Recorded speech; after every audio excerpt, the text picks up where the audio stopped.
Hi guys, this is your instructional video for Monday. Today we are talking about properties of matter, mass, volume, and density.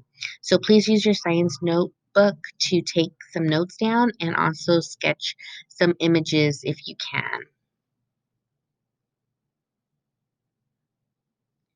So what is matter? Matter is everything around you.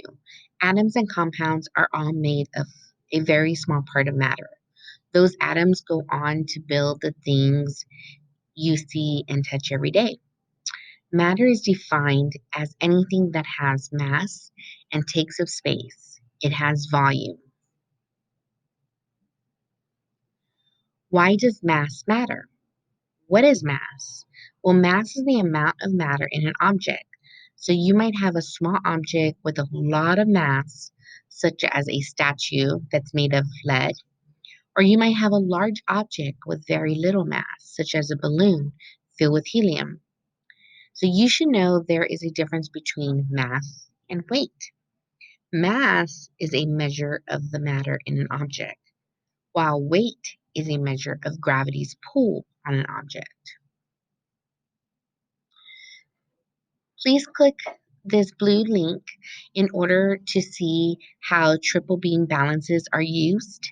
This is a triple beam balance, and triple beam balance is a laboratory tool that's going to record mass. And this is an Explore It slide. Um, so the potatoes have 348 grams. Drag the slider to show this mass as precisely as possible. So you're just going to click and drag. Okay. And triple beam balance, again, it's a laboratory tool. There it contains three beams of various sizes. Each slider is moved until they, as a whole, counterbalance the object on the scale. To determine the mass of an object, total the value of each slider. So you drag and drop the slider to show the 348 grams.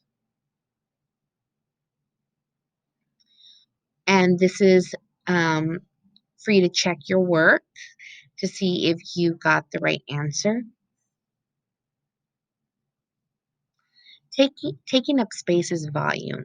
So volume is the amount of space something occupies. Words such as big, little, long, or short are used to describe volume. A marble takes up a small volume, while a star occupies a large volume. There's different states of matter will fill volumes in different ways. So if you see here the picture, you can see the states or phases of matter, the gas, the liquid, the solid.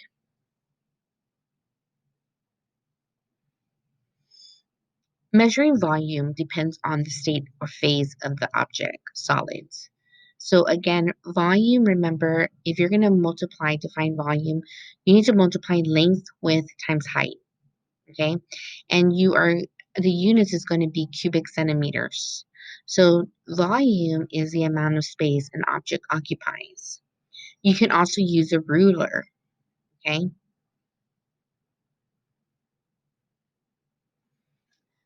Um, Drag the metric ruler to measure the length of each line. Use the measurements, okay? And just remember, volume equals length times width times height. So you're going to drag the metric ruler to measure the length of each line, and then use this given information to solve for the volume of the cube.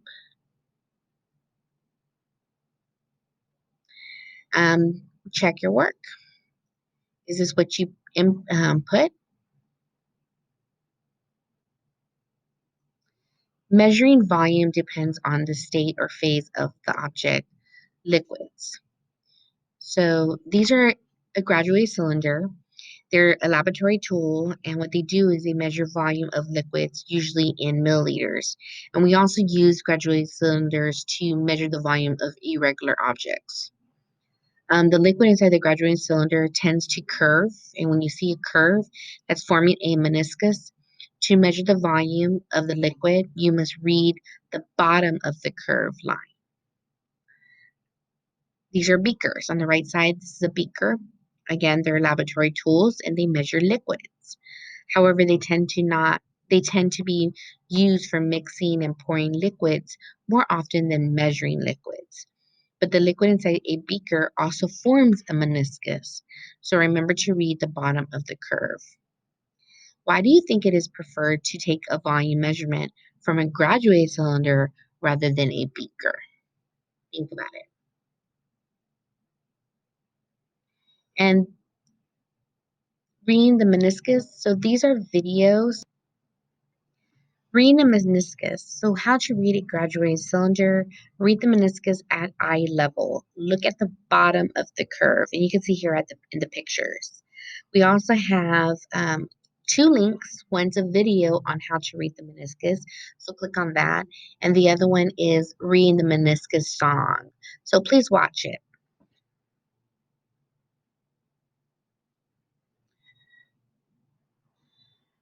So on this slide, look at the bottom of the curved meniscus of the liquid.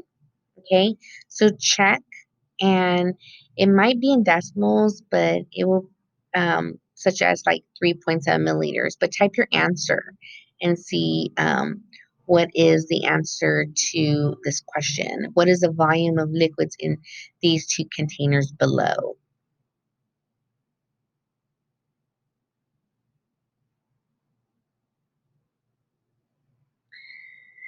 Check your work. So is this what you put? So A is 5.9 milliliters. The bottom of the meniscus is one line below 6. And the other one on B, it's 325 milliliters. Even though the top of the water is above the 325 line, the bottom of the bubble meniscus is on 325 milliliters.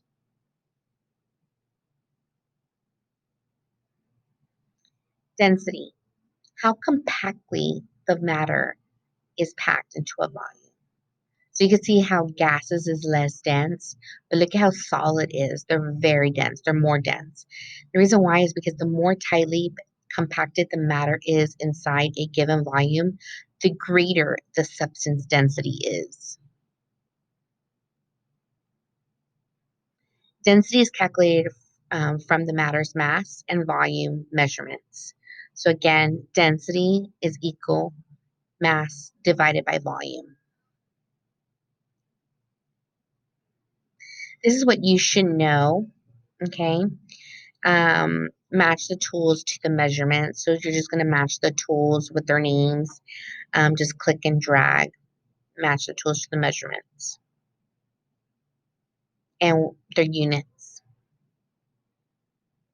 And for 18, check your work. So this is what it should be. Okay, guys, that's the instructional video for Monday. Thank you. Bye.